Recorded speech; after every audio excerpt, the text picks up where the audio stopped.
Yang kedua adalah kuburan yang sudah mapan sebagai seorang pahlawan, kemudian silsilahnya dirubah mulai leluhur keberapa sehingga melenceng daripada leluhurnya yang sebenarnya.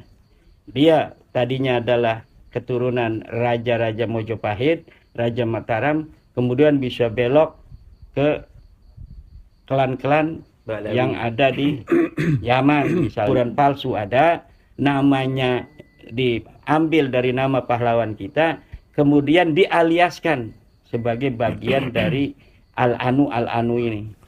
Sampai 78 makam dibongkar sampai berapa meter tidak ada isinya.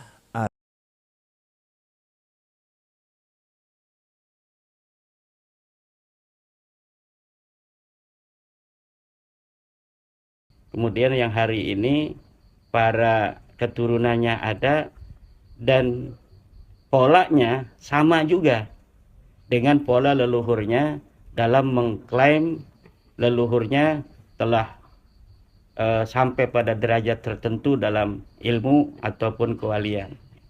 Inilah yang menjadi sebuah PR bagi kita semua untuk meluruskan kembali dari efek-efek negatif klaim-klaim itu untuk bangsa kita. Karena Kiai Mujahidin sebuah klaim terhadap sejarah, apalagi sejarah yang sudah mapan dari keluarga Nusantara, misalnya kuburan yang diklaim namanya dengan nama-nama tertentu yang bukan dari Nusantara, Al-Anu, itu akan berimplikasi terhadap kesejarahan masa yang akan datang, di mana nanti akan terkaburkan antara sejarah yang sesungguhnya dengan sejarah yang terbentuk mulai hari ini yang kemudian akan diyakini kebenarannya pada masa yang akan datang. Nah, ini yang sedang terjadi di beberapa titik dalam diskursus masalah kuburan-kuburan palsu. Jadi disebut kuburan palsu itu ada beberapa tipologi. Pertama, kuburan itu memang tidak ada kuburan. Kemudian sengaja dibikin kuburan dan diberi nama orang yang tidak pernah ada di masa lalu. Yang kedua adalah kuburan yang sudah mapan sebagai seorang pahlawan, kemudian silsilahnya dirubah mulai leluhur keberapa sehingga melenceng daripada leluhurnya yang sebenarnya. Dia tadinya adalah keturunan Raja-Raja Mojopahit, Raja Mataram, kemudian bisa belok ke klan-klan yang ada di Yaman misalnya. Yang ketiga tipologinya adalah kuburannya ada di suatu tempat, kemudian dia bikin lagi kuburan, kemudian dia tambahin namanya sebagai alias dari pahlawan kita yang sudah ada kuburan itu. Jadi ini kuburan palsu ada, namanya diambil dari nama pahlawan kita, kemudian dialiaskan sebagai bagian dari Al-Anu ini. Dan ini yang sudah terjadi, dan ini sangat berbahaya apabila hari ini kita tidak mempunyai kepedulian untuk mencegahnya, untuk merapikannya kembali, maka 100-200 tahun yang akan datang bangsa kita akan belok sejarah dan pemahaman cucu-cucu kita, generasi yang akan datang itu akan gelap terhadap sejarah leluhurnya sendiri. Ini yang menjadi keprihatinan kita, dan kita memohon pada para pelakunya untuk bertobat. Bagaimana cara bertobatnya? Bertobatnya adalah dengan pertama, apabila kuburan itu sama sekali dulunya tidak ada, kemudian mereka bentuk, maka kuburan ini dihancurkan. Kalaulah kuburan ini sudah punya nama dan makamnya ada, dia bikin makam palsu lagi, maka kita minta alias yang dialiaskan oleh mereka terhadap leluhur kita, pahlawan kita ini, untuk dicoret itu aliasnya. Dan apabila tidak mau, ya terpaksa kita harus bergerak ke ranah selanjutnya yang diatur di dalam negara kita, yaitu ranah hukum. Karena ini sudah masuk dalam kategori pemalsuan dan penipuan, pemalsuan terhadap sebuah sejarah dari tokoh kita. Yang kedua, penipuan terhadap masyarakat. Kebohongan publik ini masuknya. Dan ini yang harus menjadi perhatian, dan mudah-mudahan mereka sadar untuk segera bertobat, untuk menghentikan segala upaya-upaya. Apabila di dalam hati mereka ada keinginan yang jahat itu, maka segera bertobat untuk menghentikannya. Kalaulah itu hanya sebuah kesalahan, ya mudah-mudahan itu diampuni oleh Allah Subhanahu wa taala. Tapi kalau itu sebuah kesengajaan, dengan bertobat insya Allah juga akan diampuni oleh Allah Subhanahu wa taala. Kulo badhe cerita. Satu, yang pertama kali cerita tentang pembongkaran 78 makam palsu yang tidak ada isinya di Wonosobo. Dibuat menurut catatan masyarakat tahun 2022, jadi 2 tahun yang lalu. Saudara-saudara sekalian, di situ ceritanya ada situs Jowo. Menurut informasi masyarakat, situs itu berupa balong. Jadi tidak ada makamnya, itu kesaksian masyarakat dan para sepuh yang mengetahui, yang menyaksikan tentang masalah sejarah Keraton Mataram dan Majapahit Islam. Di situ tidak ada makam, tidak ada kuburan. Tiba-tiba tahun 2022 itu tiba-tiba ada beberapa oknum, termasuk juga oknum Habib, yang mau membuat itu jadi situs wisata religi semacam itulah. Tiba-tiba mau dibuat situs, masyarakat awal menolak, tapi tiba-tiba dibangun, jogloknya dibangun, biayanya sangat besar. Kemudian juga dibangunlah tanpa koordinasi dengan sesepuh, karena sesepuhnya mungkin tidak berani. Karena oknum Habib ini sangat besar dan sangat memiliki otoritas, khususnya di tubuh Nahdlatul Ulama. Akhirnya terciptalah makam palsu yang oleh saya pribadi disebut berhala makam. Jadi kalau ada makam palsu tidak ada isinya, itu berhala, saudara. Jadi kalau panjenengan ziarah ke makam yang tidak ada isinya, sampean ziarah ke berhala. Sampai 78 makam dibongkar, sampai berapa meter tidak ada isinya. Astaghfir.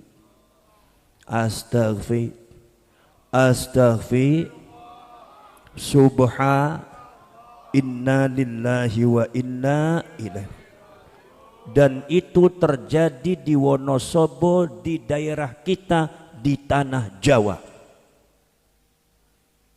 Saudara-saudara sekalian, walaupun beberapa saya koordinasi dengan masyarakat setempat, kemudian juga saya koordinasi dengan beberapa orang di situ ketika saya ada acara di Wonosobo, tampung-tampung saya bilang, coba dipelajari. Kalau seumpama itu betul palsu, bukti-buktinya apa? Karena hukum ini menuntut bukti. Buktinya sudah dikumpulkan, saksi-saksi sudah dikumpulkan, itu sedikit alat, dan pada akhirnya dimenangkan oleh masyarakat dan Laskar Sabilillah waktu itu atas nama masyarakat. Akhirnya diadakan pembongkaran bekerjasama Laskar Sabilillah dengan masyarakat dan Bansar. Pada waktu itu dibongkar 78 berhala makam.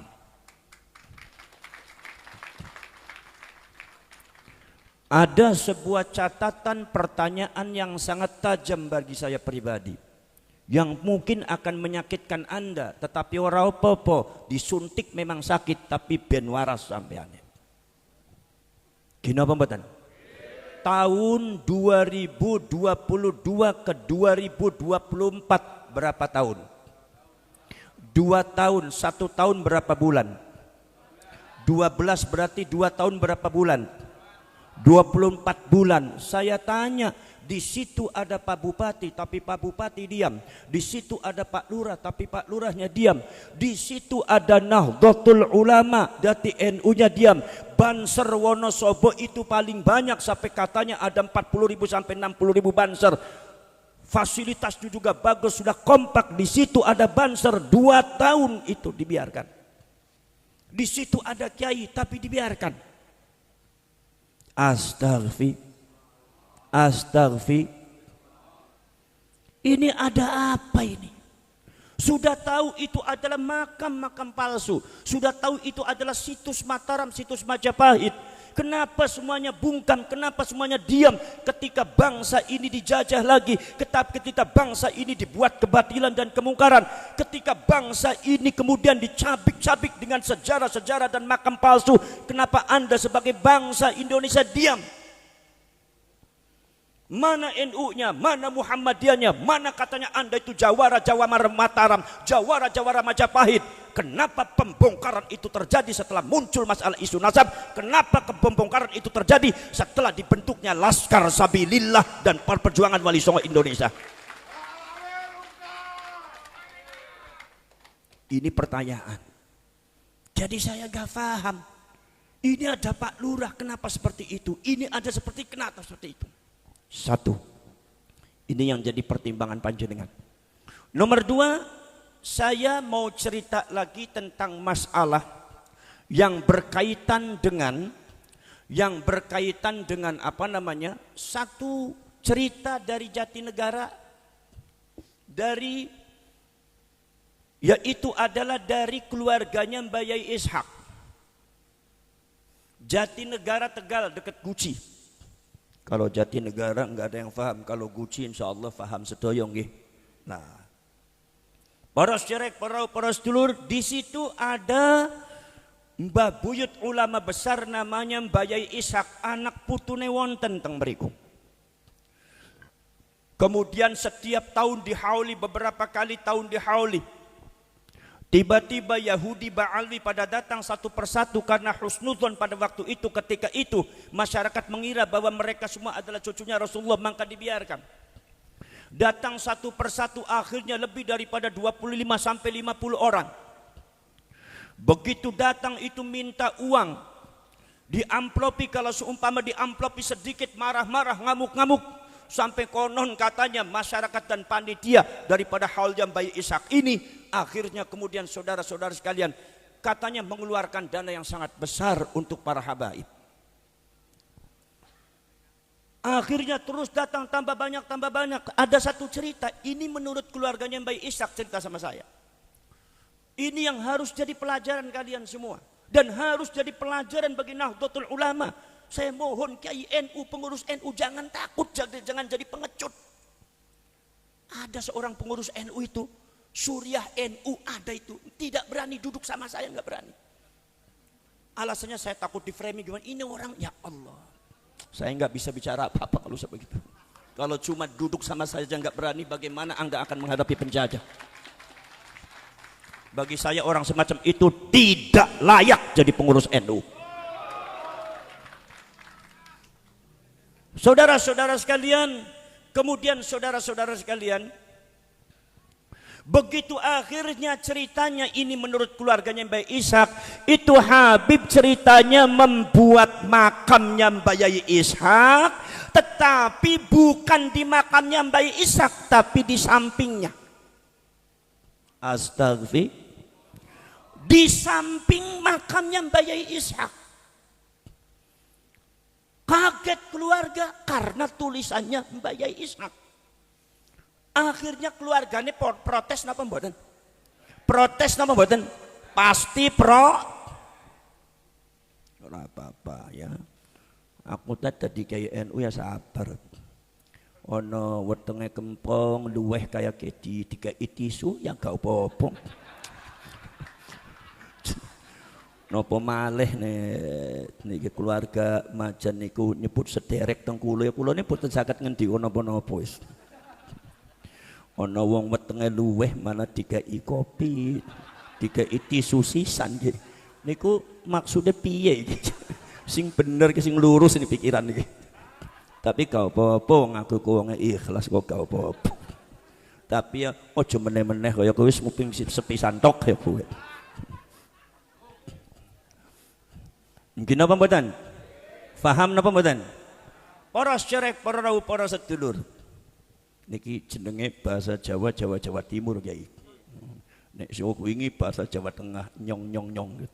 Memang kiai itu harus bisa beberapa Jawa. Nek mboten saged mah komunikasinya kurang. Nggih napa mboten? Lah iku para sederek, para sedulur niku protes.